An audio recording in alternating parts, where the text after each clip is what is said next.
não leu a revista Veja, agora, da semana passada, que circulou aí no fim de semana, leia.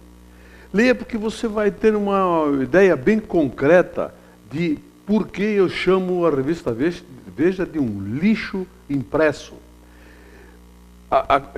Eles pretendem, ou melhor, eram um meio de informação, um meio de comunicação. Agora virou um panfleto ridículo, imundo, político-partidário. E eles não assumem isso. Deveriam botar um nome diferente lá, assumir o seu partidarismo. A revista Isto É publicou em 2 semanas consecutivas informações sobre o propinoduto lá de São Paulo. Desviaram 425 milhões de reais. Vão corrigir isso durante 20 anos? 3 governos lá, do Covas, o Serra e o Alckmin, corrige tudo isso aí, vai dar um bocado a mais do que isso. E o detalhe, quem denunciou não foi o advogado do fulano, não foi o caseiro, não foi a telefonista, não. Foram funcionários do alto escalão de 2 multinacionais, a Alstom e a Siemens, que estão envolvidas em corrupção na Europa, no mundo.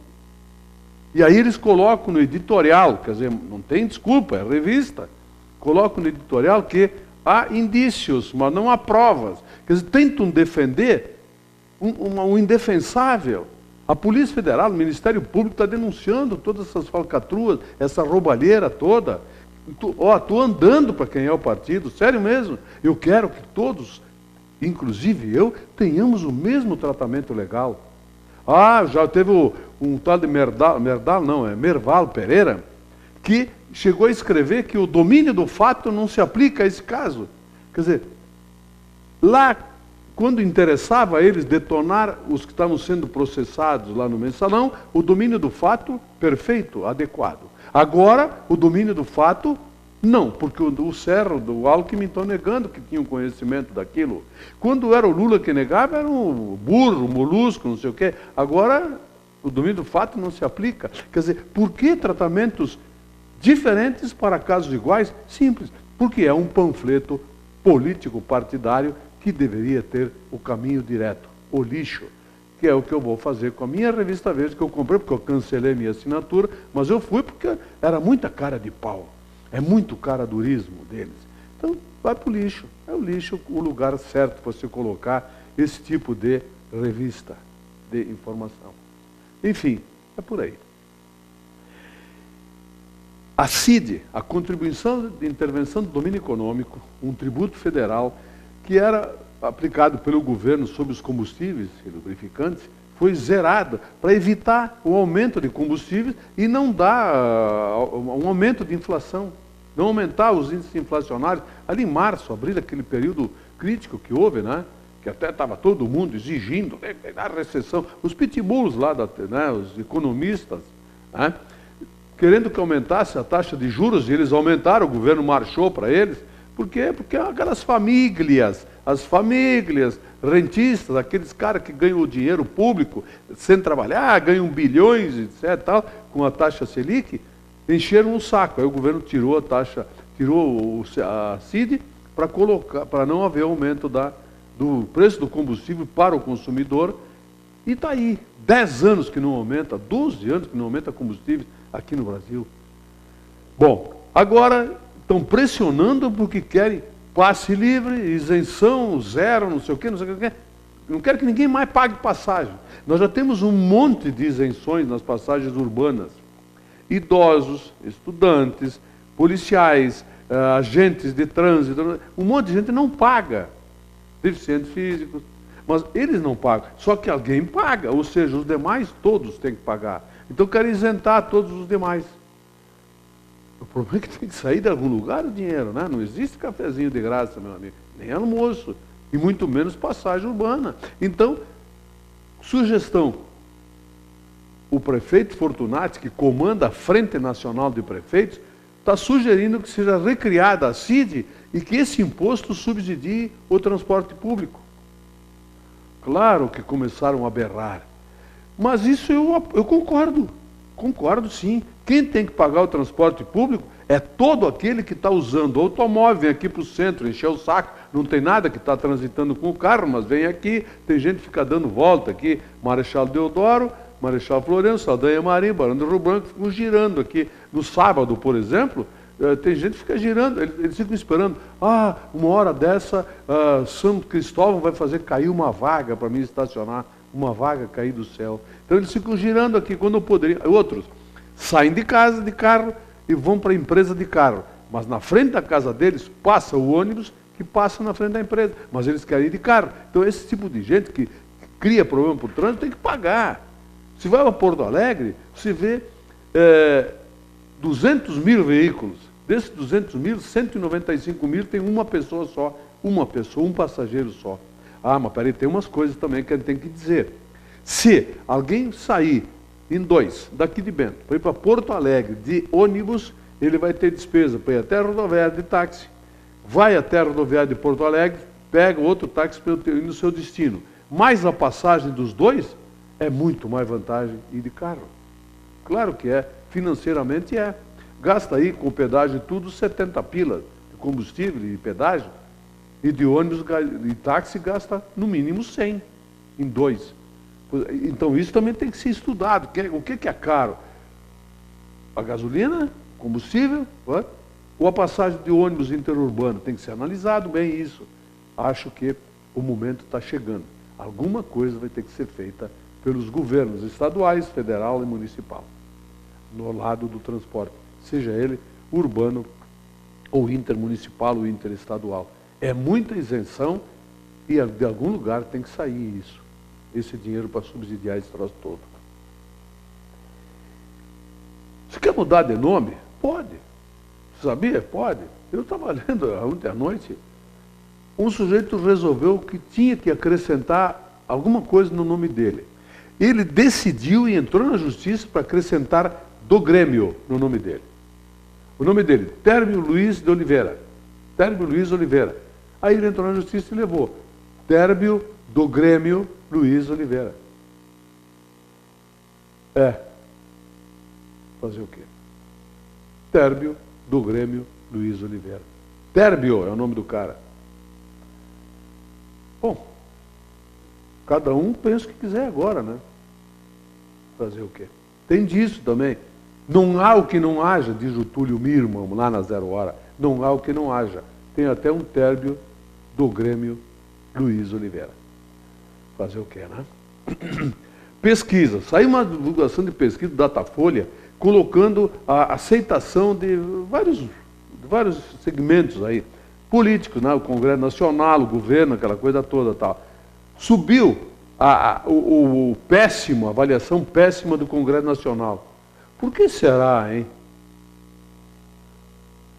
O Congresso Nacional, que deveria ser o esteio da população, a representatividade da população, é aquilo que a gente vê lá. Explodem dinheiro público, moda diabo. É uma coisa fantástica que eles fazem. E o pior de tudo é que ano que vem tem eleições, e um monte deles vão ser reeleitos, aqui no Estado também. Vão ser reeleitos. A avaliação da imprensa. Chegou em 4º lugar a imprensa. Devia estar atrás. Determinados segmentos da imprensa deviam estar atrás de políticos que são pior que eles. Mas, no entanto, a imprensa ainda continua, bombeiros muito bem avaliados, né? A imprensa está em 4º lugar. Não sei se é verdade isso, mas, enfim, algum tipo de imprensa que nós temos no Brasil, não. Por exemplo, vocês querem ver a queda que teve o número de assinantes da Folha, por exemplo, Folha de São Paulo e do Estadão é bastante significativa. Até o New York Times caiu a venda deles de papel, a edição impressa. Claro, aumentou a edição digital, a virtual, mas está interessante isso, né? Por que será que esses jornalões, revistonas aí estão perdendo assinantes? Talvez eles comecem a estudar melhor, ver se eles são realmente meios de informação ou são meios político-partidários. Se forem, eles deverão encontrar a sua solução, sem dúvida. Ontem à noite teve uma reunião no Conselho de Saúde com a presença da alta cúpula do Hospital Tacchini apresentando para o Conselho os projetos de expansão, de melhoramento, de equipamentos, de investimentos do Hospital Tacchini para os próximos 20 anos. Nesses próximos 2 anos, 1 ano e meio, fim de 2013 ou 2014, muita coisa boa vai acontecer dentro do Tacchini em termos de investimentos, verbas públicas, verbas do Tacmed, que é o que financia o SUS, né? Escancaradamente, o Tacchini continua atendendo o SUS com prejuízos enormes, porque o Tacmed subsidia. Eu acho que está certo, até eu era contra isso, mas agora não, tem que ser assim, não tem como ser diferente. Vai haver muita coisa boa no Hospital Tacchini, em termos de renovação de equipamentos, um upgrade, um salto de qualidade nos equipamentos, tira de circulação lá, tira de uso o equipamento obsoleto, coloca de última geração. O Hospital Tacchini tem um centro de radioterapia lá, que o equipamento veio do governo do estado, 2 milhões de reais, só que o Tacchini tem que investir 6 milhões de reais para botar esse equipamento em uso. Hoje está funcionando 24 horas por dia. Aliás, importante, num ano e meio que funciona a radioterapia aqui no Tacchini, mais de 700 novos casos de câncer surgiram. É um problema. Nós precisamos parar para pensar um pouquinho em termos de saúde aqui. É muito maior a incidência aqui na região nordeste do estado do que em muitas outras regiões do país. Eu acho que todas as regiões do país. Isso é preocupante. Chamou a atenção, inclusive, o doutor Darcy Bortolini, ele é pediatra, sobre o índice alarmante que está havendo de coqueluche. Quer dizer, uma coisa que tinha sido erradicada, acabou, e está surgindo no mundo todo, coqueluche. Estão procurando soluções.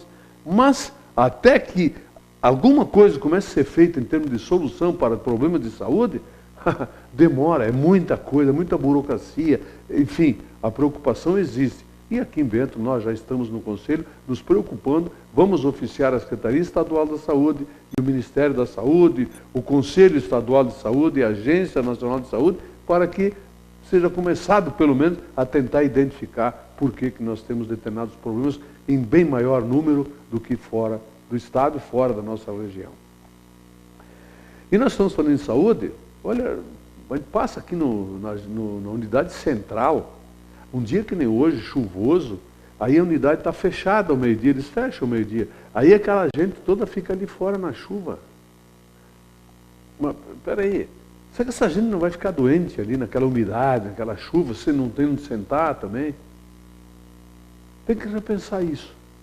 Secretário Roberto Miele, acho que nós precisamos dar uma olhadinha nisso aí com mais atenção, com mais carinho. Dar uma olhadinha aqui na unidade central. As pessoas ficam na rua esperando que reabra na parte da tarde a unidade central de saúde. Está errado isso. Vai lá olhar hoje. Está chovendo. As pessoas estão lá na chuva, guarda-chuva, não tem onde sentar. Tá. Ó, não dá para aceitar isso aí. Tem que solucionar isso, secretário. A Liga de Combate ao Câncer, dia 31 de agosto, promove a 15ª edição do Eles na Cozinha. 13 mestres de cozinha fazendo o que tem de melhor em termos de alta gastronomia. Eu vou fazer com a minha equipe de cozinha lagosta ao termidor, está encomendada, vem do Rio Grande do Norte a lagosta, e camarão gigante, alho e óleo. Ó, toda a esquina nos patrocina e nos vai dar muita força, com certeza, nesse jantar Eles na Cozinha. Entre em contato com a Liga, colabore. Você vai dar uma doação para a Liga, porque tudo lá é patrocinado. Então a Liga tem a receita praticamente líquida de toda a arrecadação. Auxilia nesse trabalho magnífico dessas voluntárias. São mais de 70 mulheres que trabalham em prol da saúde, do combate, da prevenção e até da profilaxia do câncer. Eles na Cozinha, dia 31 de agosto. Procure o seu ingresso. A eleição do Grêmio está começando a ferver agora e vai ser lá no dia 28 de setembro. Eleições do Conselho. Vou usar uma palavra para definir muito bem o meu sentimento com relação a tudo isso. Estou de saco cheio. Eu volto amanhã, meu amigo.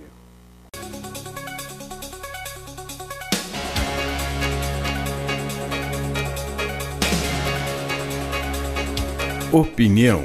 Oferecimento Ludfor Consultoria em Energia. www.ludfor.com.br